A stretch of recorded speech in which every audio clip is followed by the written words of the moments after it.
Sir जी, नमस्ते, प्रणाम। मेरे मन में एक जिज्ञासा है, एक प्रश्न है कि मैं जब देखता हूँ आज की पीढ़ी को, आज के पेरेंट्स को, तो वो बच्चों को काम के प्रति या काम के परफेक्शन के प्रति इतना अवेयर नहीं है, इतना सिखा नहीं पाते हैं। मैंने एग्ज़ाम्पल के लिए मैं बताऊँ तो जैसे बच्चों को अक्सर हम कहते हैं कि बेटा आप सब्ज़ी लेने मत जाओ क्योंकि नेक्स्ट वीक आपकी एग्ज़ाम है। या आप घर का कोई काम मत करो, झाड़ू मत लगाओ क्योंकि कल आपका टेस्ट है।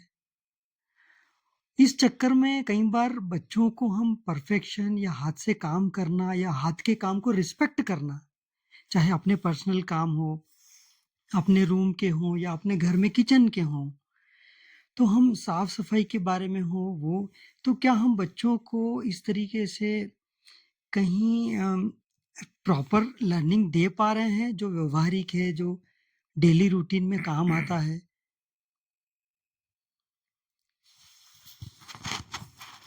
ये मैं इनका परिचय कर दूं, ये सुरेश भाई हैं और दूसरी बार आए हैं यहाँ। तो पहली बार ये आए थे फरवरी के आसपास। उस समय मैं बीमार था, मतलब शुरुआत थी, इनके जाने के बाद और ज़्यादा सीरियस हुआ। और ये साथ में विराज भाई हैं, इनको आप जानते होंगे। ये योगा भी सिखाते हैं और ये कक्षा 8 के टीचर भी हैं। तो ये इनका जो सवाल है, हाथ का काम क्योंकि पूरे समाज में थोड़ा घटिया माना जाता है, पता नहीं कब से। जैसे कोई मिस्त्री है, बहुत पैसा कमाता है, अच्छा है, उसका स्वभाव भी अच्छा है, और तो बेटी की शादी करनी हो, बेटी पढ़ी लिखी है, फिर मिस्त्री है, तो केवल इस बात से बहुत लोग रुक जाएंगे कि भाई पैसा भी है, सब कुछ है, पर मिस्त्री है। तो ये वैल्यूज ऐसी हो गई। और अब तो ये गांव में भी पहुंच गया। मेरे बचपन में जब मैं छोटा था तो मैं बहुत सारे हाथ के काम सीख गया था, पिताजी को देख देख के। क्योंकि पिताजी रस्सियां बटते थे, टोकरियां बना लेते थे, हल ठीक कर लेते थे अगर कुछ गड़बड़ है, दीवारें बना लेते थे। पता नहीं कितने काम उनको आते थे, जिनमें से बहुत सारे मैं भी सीख गया और मजा आता था। तो अब इसमें चेंज तो शिक्षा व्यवस्था तो करेगी नहीं। शिक्षा व्यवस्था में भी तो वही है ना, इन कामों के लिए कुछ है ही नहीं। किसी मार्कशीट में होता है कि इसको और क्या-क्या आता है और उसके नंबर दिए जाएँ। वैसे तो नंबर बीमारी है, पर फिर भी अब जब साइंस, मैथ को नंबर दे रहे हैं, तो इन चीज़ों के लिए भी अगर होता, उसी प्रकार से जो अ, आर्ट्स हैं, ये हुआ क्राफ्ट आपका और हाथ का काम। आर्ट्स की भी वही गति है, थोड़ा दुर्गति है, मतलब संगीत है, कला है, इनको उतना अच्छा कहीं नहीं माना जाता जितना कि ये साइंस, मैथ। जैसे आईएएस में कहीं है जगह इन चीज़ों की कि भई ये आर्टिस्ट है, ये संगीत में बहुत अच्छा है, कोई वैल्यू नहीं। तो मेरे ख्याल से एक कारण तो ये है कि, और इसी में फिर मारे जाते हैं। अब कॉम्पिटिटिव एग्ज़ाम में मैं एक को मिला, वो चाय की दुकान अच्छी चला रहा था, चाय की दुकान। उसने कहा मैंने आईएएस 3 बार कोशिश की, नहीं निकला। तो कि भाई ने पढ़ाई नहीं की ज़्यादा, उसने ये दुकान खोली हुई थी। तो मैंने सोचा कुछ टाइम में ये तब अब क्या करूँ, और अब मैं यहीं रह गया। फिर मैंने देखा पैसा तो बहुत है इसमें। तो विराज सर, आप कुछ बोलेंगे इस पे? क्या? ये जो बात चल रही है ना, हाथ का काम हाँ, यस सर। थोड़ा घटिया माना जाता है। अच्छा। सर मुझे लगता है ना कि इसमें एक मेजर चीज़ जो ये हाथ का काम घटिया है और फिर जो बच्चे को हम ठीक से ट्रेन नहीं कर पाते, उसमें एक प्रॉब्लम है ये इंटरनेट और मोबाइल। क्योंकि मैं अभी सौरभ के यहाँ बिहार गया था, तो वहाँ पर वो अकेले रहता है गाँव के थोड़े साइड में, और वो बच्चों को पढ़ाता है, तो उसके पास बहुत सारे बच्चे आते हैं। तो जो मैक्सिमम वहाँ के बच्चे थे स्टैंडर्ड वाइज़, तो 8th standard, 9th standard, 10th standard के आ रहे थे। तो इतने तेज बच्चे थे सर वो, मतलब पढ़ाई के उसमें नहीं, मतलब और बाकी सारे काम में। फॉर एग्जांपल कि उसे अपना घर बनाना था, तो घर के लिए लकड़ियाँ चाहिए थी, तो वो बच्चों ने लकड़ियाँ अरेंज करा के ला दी कहीं से, ट्रक व्रक, फिर उसे रेत चाहिए थी भरने के लिए, तो बच्चों बच्चों ने ट्रक अरेंज करवाए, ट्रक के अंदर रेत, और फिर रेत ला दी। फिर हम सोलार वगैरह बैटरी खरीद के लाए, बच्चों ने सारी कनेक्ट कर दी।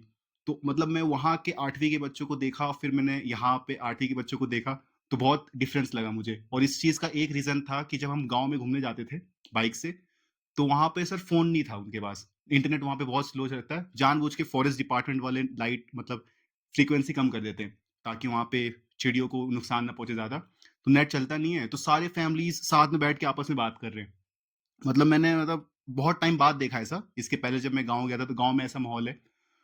तो ज़्यादा डेवलप्ड नहीं है, लेकिन इतना डेवलप्ड है कि सारी बेसिक फैसिलिटीज़ हैं वहाँ।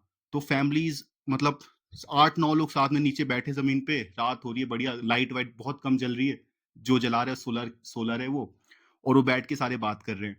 ये चीज़ थी। और एक और चीज़ सर कि मुझे लगा कि अगर हम बच्चों के सामने खुद काम करें ये सब चीज़ों की, तो वो जल्दी सीख जाते हैं। अभी एक और एग्ज़ाम्पल था, वहीं पे मैंने देखा ये, कि मेरी योगा मैट रखी थी ऐसे, तो एक बच्चा आया, उसे ऐसे ही रोल करके साइड में रख दिया।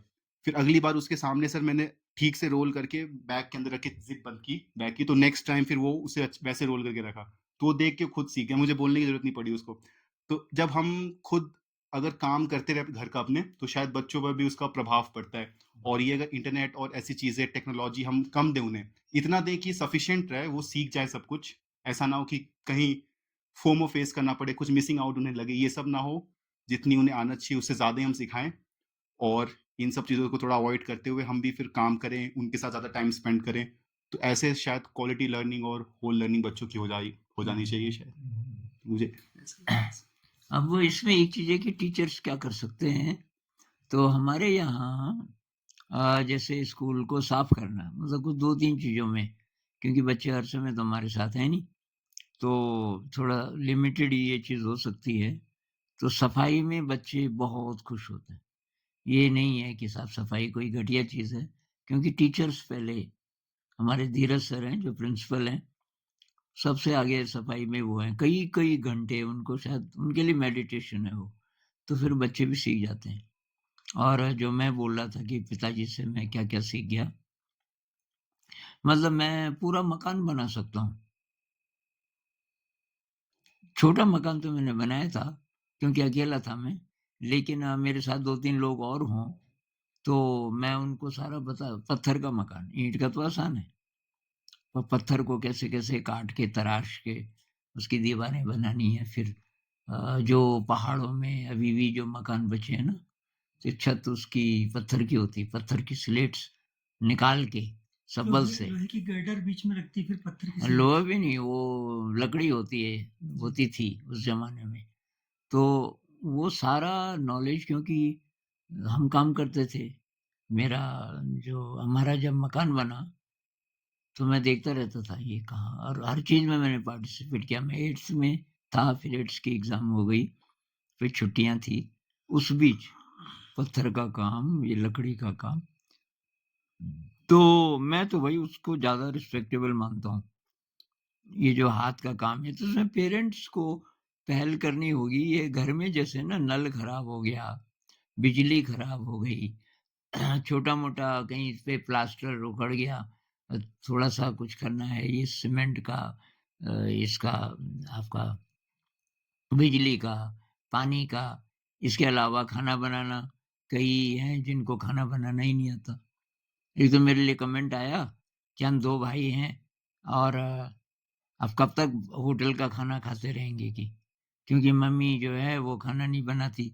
वो भी जॉब करती है, लेकिन वो खाना नहीं बनाना चाहती। वो बोलती है कि ऑर्डर कर लो, तो हम क्या करें? मैंने कहा यार तुम 20-22 साल के हो, खुद क्यों नहीं बना सकते? मम्मी नहीं बनाती, कोई बात नहीं, आप बनाओ। उसने जवाब नहीं दिया उसका। लेकिन खाना बनाना जैसे बहुत रहस्य है बहुत लोगों के लिए। तो ये सारी चीज़ें खुद भी करें, पेरेंट्स और बच्चों से भी करवाएँ।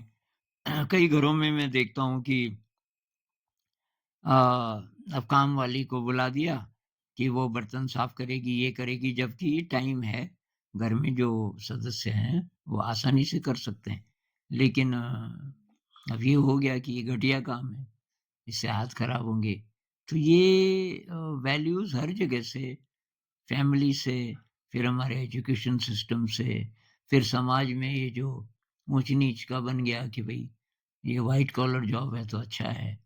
और तो ये सारा बदलने में बात आती है अपने ऊपर कि भाई मैं क्या कर सकता हूँ? मैं भाई हाथ के काम एन्जॉय करूँ, हाथ के काम सीखूँ और परिवार में उसकी प्रैक्टिस करूँ। अगर मैं टीचर हूँ तो स्कूल में करूँ।